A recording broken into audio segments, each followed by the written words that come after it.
Bonjour à tous, aujourd'hui pour Questions de santé spéciale Mamite j'anticipe, je suis chez Clément. Il est avec ses Vosgiennes et ses Montbéliardes dans la prairie, allons le rejoindre. Bonjour Clément. Bonjour Alice. Alors ici on est sur l'exploitation de tes parents? C'est bien ça, une exploitation laitière, donc on produit 400 000 litres de lait en AOC Master avec 3 races dans le troupeau, donc des Montbéliardes, des Vosgiennes et quelques Primogènes. Et au niveau de la SAU, c'est réparti comment? En SAU, on est surtout axé sur l'herbe et on a 8 hectares de maïs en silage pour alimenter le troupeau laitier. Oui, alors du coup, chez toi Clément, est-ce que c'est un problème les mamites?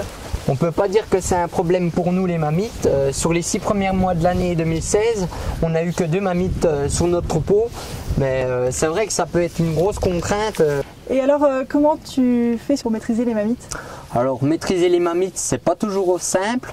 Il y a beaucoup de mesures d'hygiène à appliquer, aussi bien au niveau de la traite que du logement. C'est beaucoup de combinaisons à avoir pour avoir les clés de la réussite pour éviter d'avoir des mamites. Est-ce que tu peux me montrer? Oui, on va aller en salle de traite si tu veux, Alice. Au quotidien, dans notre salle de traite, ce qu'on pratique, on met du savon sur les trayons. Une fois que le savon est appliqué, on nettoie avec une lavette sèche. Et une fois qu'on a fait cela, on procède au tirage des premiers jets qu'on effectue dans un bol à fond noir. Clément, on est dans ton bâtiment. Est-ce qu'il y a des pratiques que tu mets en place aussi ici pour limiter les mamites? On a beaucoup de pratiques à adopter au quotidien, notamment le paillage, donc un paillage suffisant et de qualité. C'est important pour avoir des animaux qui sont bien au niveau bien-être. Ce qui est important aussi pour la sanitaire, c'est le raclage. On racle 2 fois par jour pour qu'ils soient dans une hygiène au top avec peu d'humidité. Et ce qui est important aussi, c'est la ventilation, une ventilation dynamique.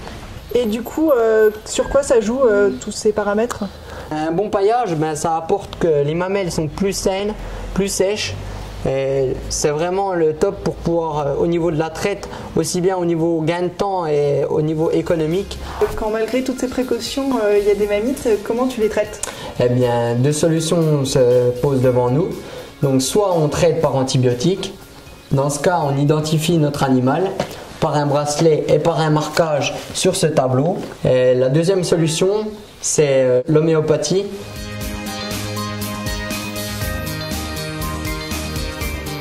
Eh bien, merci beaucoup Clément pour la visite, j'ai appris plein de choses sur les mamites. Est-ce que tu as un petit conseil pour tes amis éleveurs? Oui, en élevage laitier, des mamites, moins il y en a, mieux ça va. Quant à moi, je vous retrouve pour le prochain épisode de Questions de santé, les mamites j'anticipe, dans une autre ferme le mois prochain.